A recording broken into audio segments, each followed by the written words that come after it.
ವರ್ಷ ಇವತ್ತ ಮುರುಡಿ ಗ್ರಾಮದಲ್ಲಿ ತಾಯಿ ಭೀಮಾಂಬಿಕೆಯ ಜಾತ್ರೆ ನಿಮಿತ್ತವಾಗಿ ಸಾಮೂಹಿಕ ವಿವಾಹವನ್ನ ಹಮ್ಮಿಕೊಂಡು ಬಂದಿದ್ದು ನೋಡಿದ್ರೆ ನಿಜವಾಗ್ಲೂ ನಮಗೆ ಬಹಳ ಸಂತೋಷ ಅನ್ಸುತ್ತೆ.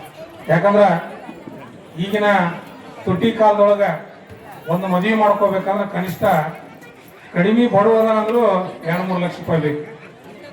ಮತ್ತೆ ಈ ಕಡೆ ಹೆಣ್ಣಿನ ಕಡೆ ಬಂಗಾರ ಅದು ಇದು ಎಲ್ಲ ಸೇರಿದ್ರೆ ಭಾಳ ಆಕೈತಿ.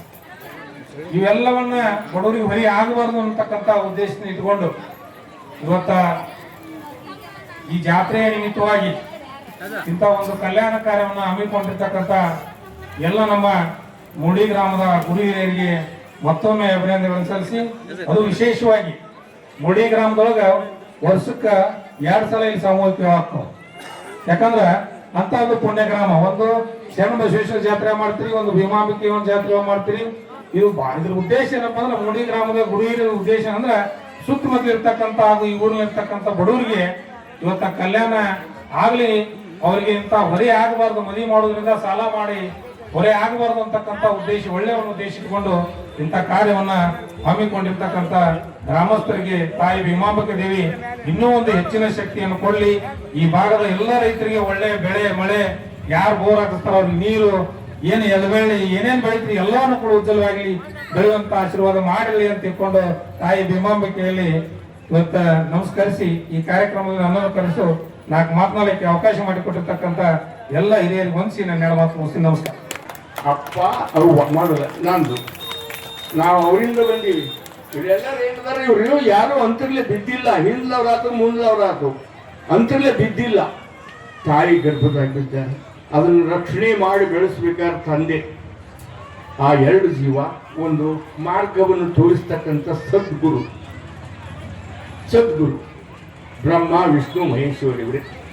ನಮ್ಮ 3 ಮಂದಿ ಕೈಲಾಸದಲ್ಲೂ ಇಲ್ಲ, ಎಲ್ಲಿ ಇಲ್ಲ, ಇಲ್ಲೇ ಅದರ ನಮಗೆ ತಿಳಿದಿಲ್ಲ, ತಿಳಿಗೆ ಹಿಡಿದೀವಿ. ಅದಕ್ಕೆ ಅವ್ರನ್ನ ಕೈ ಬಿಟ್ಬಿಟ್ಟಿವಿ.